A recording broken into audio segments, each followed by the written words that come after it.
My father used to tell me there's 3 professions in life. You've got the accountant, he takes care of all your financial issues. There's the doctor, he takes care of all your medical issues. And he says, and then there's your lawyer, he takes care of all your legal issues. He says, one of the guys that's not considered a professional is the one that takes care of your family when you die. He takes care of your business when it burns, floods, or something else, or gets sued.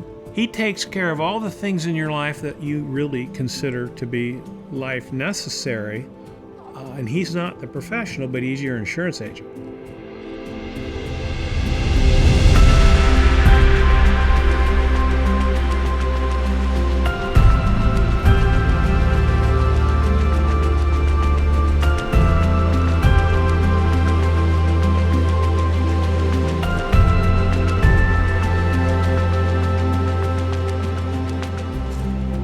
My dad was an only child, strong young man.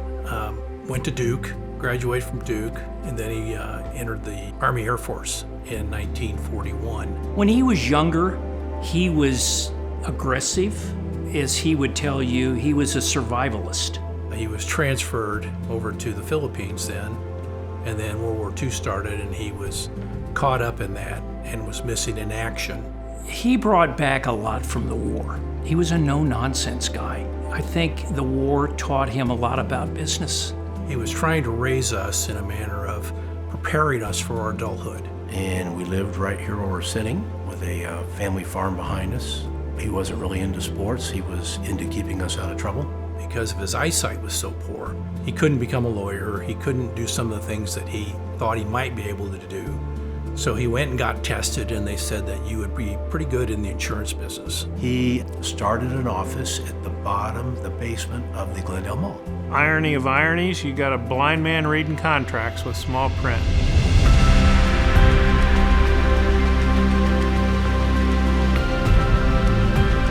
He had one employee. Her name was Ruby. I'll never forget her, and she was just a great person. So that survivalist attitude translated into, I'm going to do the best job I can do for the client that I have. The heartbeat of the business was him.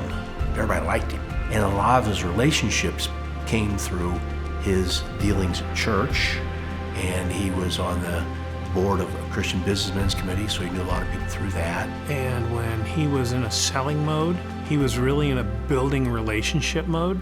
And he would meet these people and bring them to church, bring them to Sunday school, bring them to his Bible study. So these people were not only his clients, they were like best friends. As most of those people he had led to the Lord. So they felt a very close affinity to him. I remember our first major claim, insurance claim, with Clay. First major apartment building built, and it burned. Clay went immediately, in 3 days, handed us a check to rebuild the building. And it was, in today's dollars, it doesn't sound like a lot, but it was a lot of money. And the project never slowed down. He was so precise in the things he did and the decisions he made. You didn't have to worry about something changing. The business was just a part of it, but it was not the heart of it.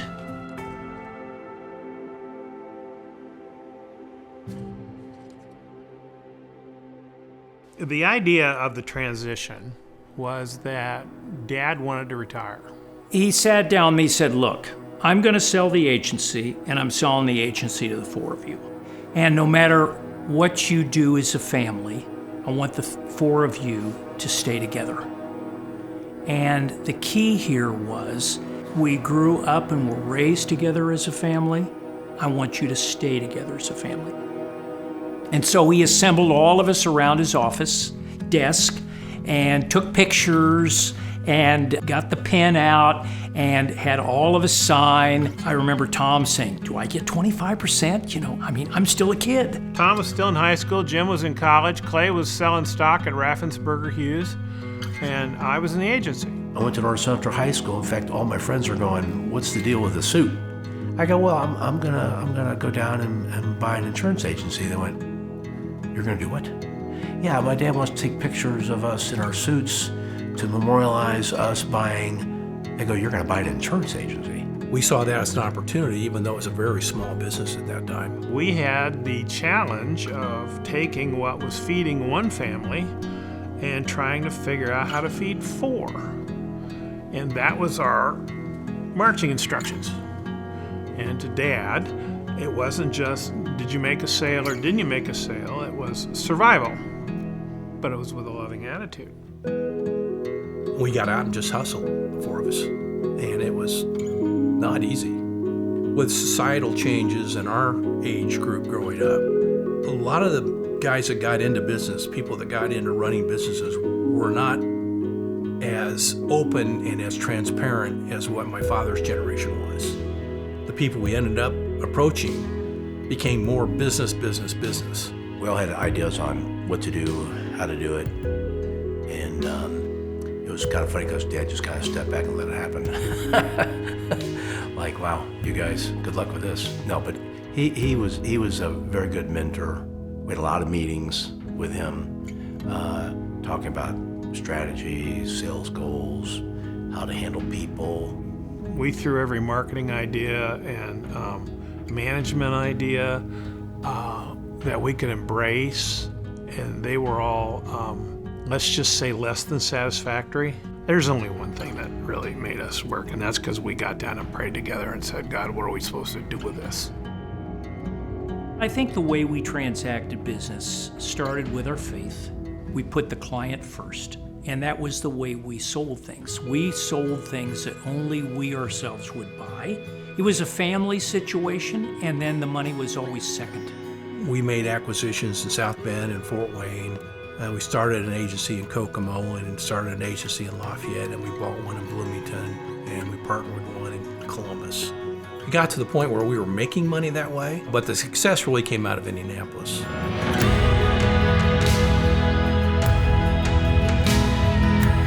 I remember asking, we have a school project and they say, hey, what does your dad do? You got to interview your dad. And most people say, oh, my dad's an anesthesiologist or my dad's a lawyer. And he goes and argues. And so I was like, all right, Dad, what are you doing? I was 8 years old and he was like, well, I sell policies and there's written contracts and languages and, make sure people become whole if a loss happens. And I was just like, okay.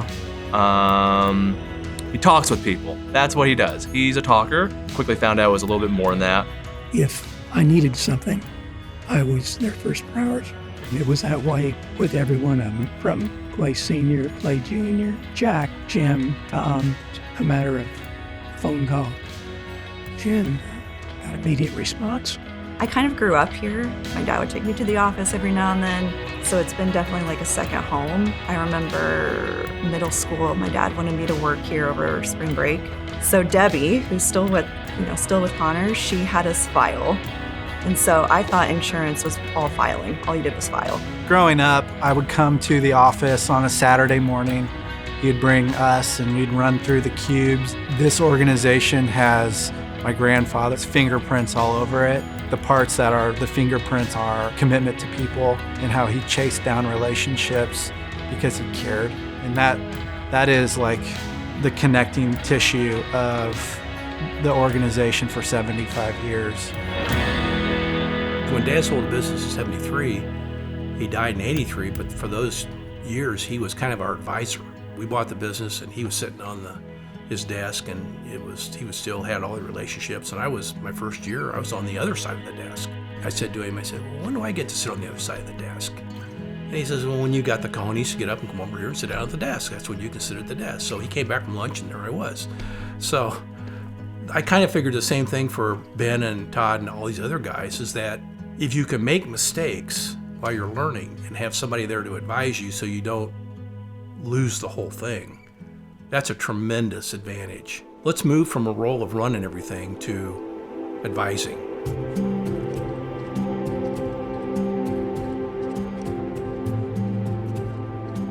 I went into college thinking that I would be coming into the family business. So maybe didn't apply myself as much as I should in college. But I'll never forget on my first day, coming up the stairs to our second floor suite and putting my hand on the door handle and just stopping for a moment and thinking am I gonna like this?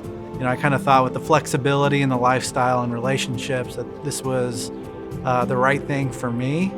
I never really thought about the actual insurance part of it and like insurance sales. Like that sounds kind of horrible, but turns out this has been one of the greatest blessings of my life. Jenny and I got married in 2002, and everybody later thought, oh, you always planned to go into the business, and I actually did. I had more of a passion and an interest in stock trading and was doing that kind of on the side. We were expecting our first child, and it was like, it's time to go get maybe a real job in the real world. And I was literally cleaning off the counter at our house. I remember it very vividly, and I said to Jenny, I said, I think I'm supposed to work at the agency. And she just kind of goes, okay.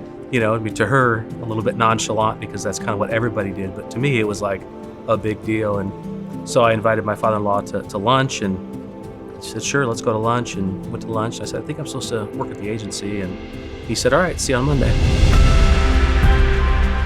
There was several years prior to us buying the business that they allowed us to run the business. Whether or not we had the skills at that time to do it, they trusted us, which I think was the best way to do it because they were there able to help us with any of our mistakes, but allowed us the leadership and the ability to make those decisions. I think being a third generation company in itself is pretty unique. I want to say about only 10% of companies or something like that gets to be a third generation company. And then just ethically, we operate on Christian principles, which is really unique in the industry. I would say the culture here at Connor Insurance, we really are like a family. We're a family agency. We like to treat our employees like family. I get to train everybody being in IT, and I love to explain to people how we treat you differently. We treat you as a family member. We are here to look out for you and bring you on board and have you be part of this.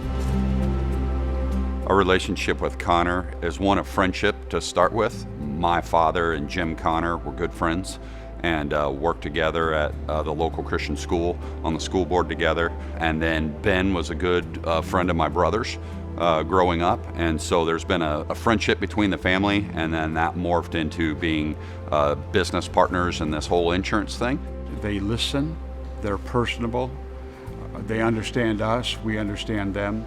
And it's basically two families trying to fill each other's needs. They're loyal, they fight for us. If there's a family crisis, if there's a health issue with a family member, we know we can pick up the phone, call somebody at Connor. Their staff has been amazing and helping with all the details, but when something in a crisis comes up, to call Ben or to call a Connor and have them get back to us right away and walk us through it like family is always a blessing.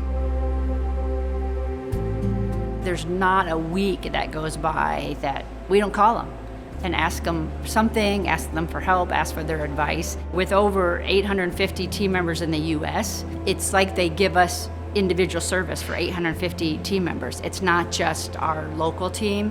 They service us throughout the United States. We've been working with Connor Insurance for well over 20 plus years, off and on. We did have one time in our life where we had a mental breakdown and said we left Connor for 3 years. It was the most difficult time of my life as it relates to health insurance. Ben and every one of his team members simply care about not just the employer, but the employees. It was very evident from the very beginning we had a faith connection because we are a faith-friendly organization.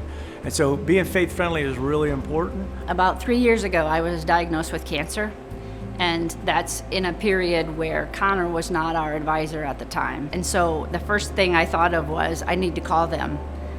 And so I reached out to Ben and I said, could you help me? Could you walk me through this? Without hesitation, he said yes. He connected me with Laura, who connected me with, just everything that you need when you're going through a health crisis like that. He wasn't getting paid to help me out. And so to me, that meant everything.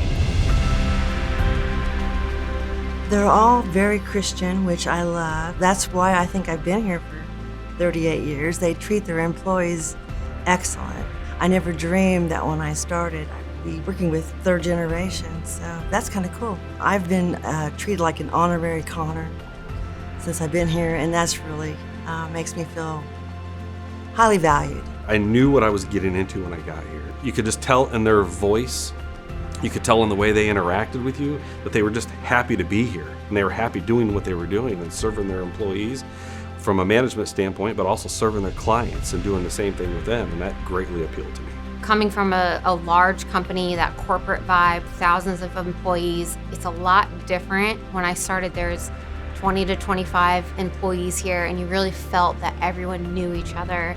They had that culture of that family vibe, and that's something that I absolutely loved. And that's been maintained throughout, even with the great amount of growth that we've had. The overall core of what we're about hasn't changed one bit. They've had opportunities to sell to other people that wanted to come in and buy them up, and they didn't do that. And so, when you work someplace for 31 years, you feel like you're their family also. They lead with such grace and humility, and they give us an opportunity to grow and learn and make our own mistakes and coach us to get better as leaders.